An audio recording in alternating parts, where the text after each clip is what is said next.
tell me a little bit about yourself and why you're running for the board, starting with your name.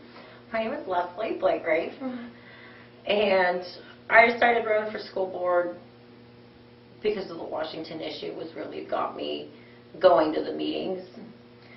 But with our governor's current reductions, decided I wanted to make a difference on a local level. Our kids deserve the best. And your background, work, and family? I work at American Heritage Agency. We're an independent agency, mostly dealing with commercial oil and gas in the area, well, for most of the state. And I moved to Kansas just before 6th grade. My family's from Kansas. My mom is Schmidt from Catherine. We're direct descendants of Jacob Schmidt. He was the first schoolmeister out in Catherine. And they settled out there in 1876, so I have a long history in this community. I might not have been born here, but it is very much a part of me. Did you go to school here in Hays? I did. I went to Felton and Hays High, graduated in '98. Start off by asking you, should the public's desire for neighborhood schools and the choice of schools, should that override the cost savings and the educational benefits that district officials have told us are there? I'm still confused about their cost savings format. I know Tracy Kaiser does a really good job as the accountant for the 489. She really does. But like with the closing of Washington, their cost per student being so high, I can understand the numbers on paper. I'm concerned about the students. Our school district is growing, and hopefully it will continue to grow as enrollment increases. And closing schools isn't always the way for that to grow. We don't necessarily always have the money to add on to the schools like we did at Hays Junior High. I know we have some room at Roosevelt to add on. We actually have the land there to do it. Then do we have the money? Do you have children in the school? I do. I have a 3rd grader at Washington. So it was upsetting. It very much was. Yeah, kind of a personal issue for you. Then. Very personal, and I never would have thought of sending her to Washington, except for that's where she went to Head Start. That was my first introduction to the school district, and she loved it there. I figured it would be such an easy transition instead of moving her to another school. How do you characterize art and music and media like Channel 13 at Hays High? That's what I mean by media. Are those classes, or do you consider those extracurricular activities? I did a lot of band and choir in 489, and they were classes. We got credit for them. I think they are great, excellent programs. I would hate for them to see them be cut, because once they do get cut, it's so hard to get them back. And the opportunities these kids learn in these classes prepares them so much for the real world. The team playing, being around a group, especially the media classes, with your journalism, your media classes, you're hopefully going to see somebody on the news someday from Hays as a reporter. Wouldn't that be excellent? What about different programs, like if we consider art and music and those as programs, would you consider the pay to attend some classes? I would consider that, but at the same time, I'm also thinking of some of these lower income families. I have, like I said, my daughter was in Head Start. I know what it's like to struggle in Hays. I would love to have more kids, but it just wasn't affordable. We've been trying to get off the assistance. And what about activities? Are you a proponent of pay to play as well? I am, as long as it keeps the enrollment fees down. I think we have seen so many increases in enrollment fees that a pay to play option would be a very good choice to consider and discuss.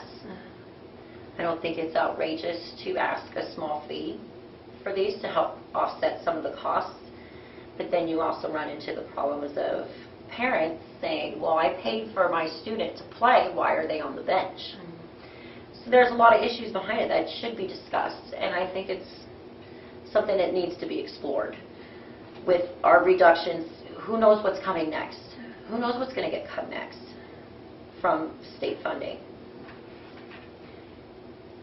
And that brings me to the next question. In a way, you've kind of already answered that, is, are cuts needed? And if so, where would you cut costs? That is a very good question.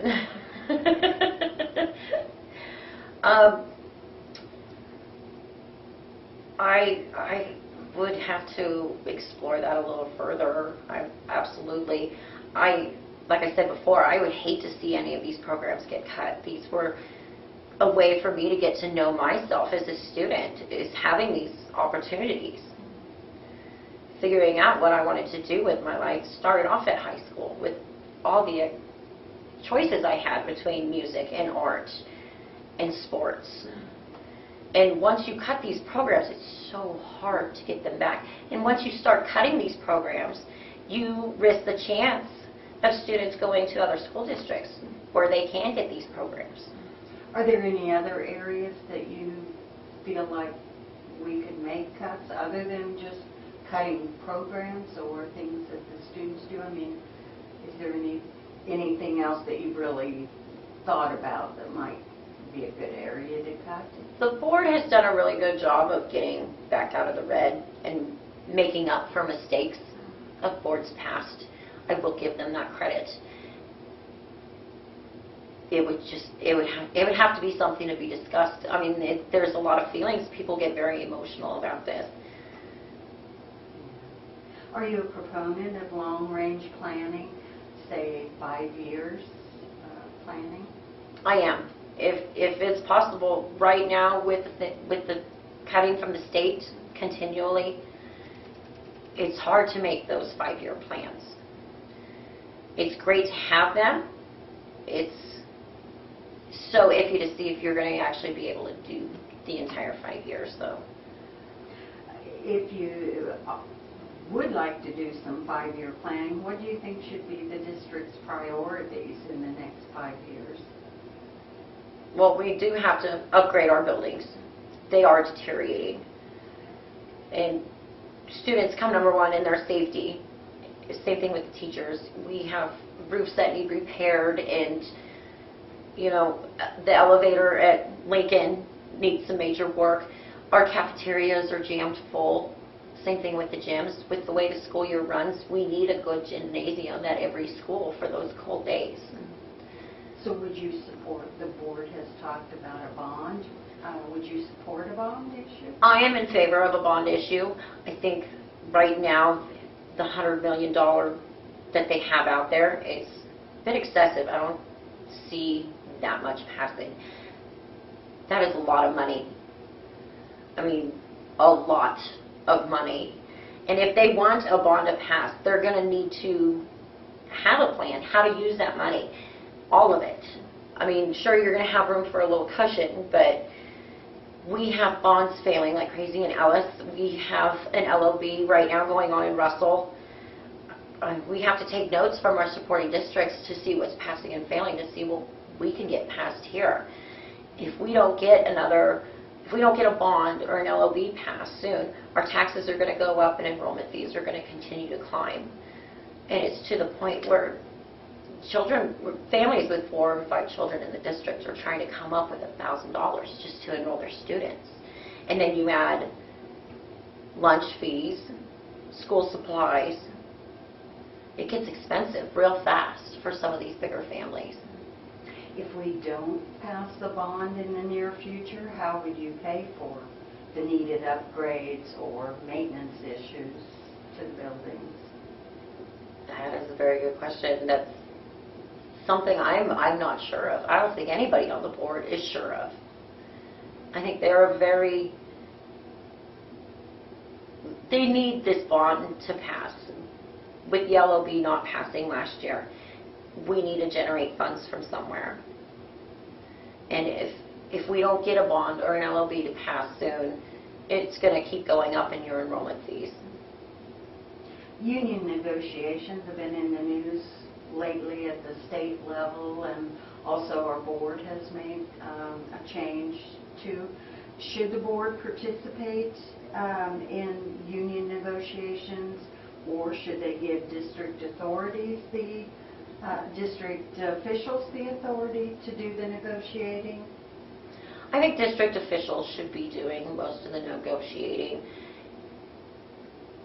Each district is so different on their needs and how they can spend the funds, what little funds they are getting from the state. So I think that should be more on a district basis. What should be the priority when the board is talking to the unions, like the teachers or the maintenance unions? Do you think, are there particular things that you think should be priorities that should be important to the board in terms of making agreements with the teachers, for example? See, I'm still so new to this. I'm a fast learner, but you know, I honestly don't know. I will admit it, I don't know. But you know, once discussions get started, we'll see where it goes from there. It's time to renew the technology contract, and is that someplace that you think the board should be looking to save some money? The technology issue is a very delicate one right now, because we did give out the laptops to the high schoolers a few years back, and I've heard a lot of people that feel that the students aren't using them for their intended purposes. And if we do iPads, how are we going to stop that from happening? I mean, they're toys, games. You can download anything. Kids are smart, resilient. They've grown up with this stuff. My 8-year-old is way better at her tablet than I am. And it's just all about budget. Can we afford it right now? We're trying not to go back into the red. Technology is important in our schools because we are living in a very digital world. But at the same time, is it depreciating their value of their quality of education by not having iPads? I understand why the teachers like to have them. It makes their job a whole bunch easier. Should the students have one-to-one iPads? Some schools have them kindergarten through 12th grade. Is that something that you feel like the Hayes district should strive for? Kindergarten's a bit early. Something to strive for, most definitely, in the future when we can afford it. Right now, I would hate to issue out 300 iPads and have to cut a teacher because of it. We cut 16 teachers last year. Thankfully, most of them got the call back because the teachers that did retire. But there are still teachers out of work right now. Common Core, which is also known in Kansas as College and Career Ready Standards, is back as an issue in the legislature. They're looking again at scrapping that and trying something altogether new. Should we continue with those standards in the school, or? I am not a fan of Common Core. I will say that outright. I am very much so not a fan. I have seen some of it, and from what I've seen, I'm still one of them firm believers with my math background that the easiest answer is the simplest one. I don't understand all the extra steps. I've seen my daughter do a little bit of it, and I'm just going, why? Why are we complicating this? My sister-in-law is a teacher in Albuquerque, and to hear her complain, She doesn't like she does not like it at all. So you advocate that we change to another kind of standard then? I am not a fan of Common Core at all. I do not like it at all. I think that's part of the product when government gets too involved in the classroom. There are some places where we need them, and there are some places we don't.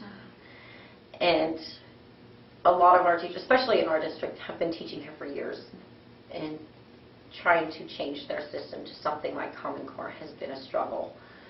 And I'm not a fan of it. I'm really not. That's one thing I'm adamant about. That's all the questions that I have prepared. Is there anything else that we didn't touch on that you feel is important that you'd like to talk about? Yeah, I had a bunch of notes, and I think we hit on most everything. I also want to say that I feel the board needs to be a true representation of our population in Hayes. And I really feel that some of our lower income families are not fairly represented on that board. Some of the board members don't know what it's like trying to struggle and raise a family in this town. There are so many families that fall right on the line where they can't get assistance, but they're still struggling to make it. And I would really like to see a true representation of the entire population of Hayes on the board. Have a little more understanding. It's really easy and quick to close a school when none of their children go there. It's really easy and quick to raise enrollment fees when money's not an issue in your house. Money is a big issue in my house. We're still balancing that fine line. We live in Munger. We bought a fixer-upper out there 7 years ago, and we're still working on it. Yeah, well, I appreciate you coming in and doing the interview. Thank you very much.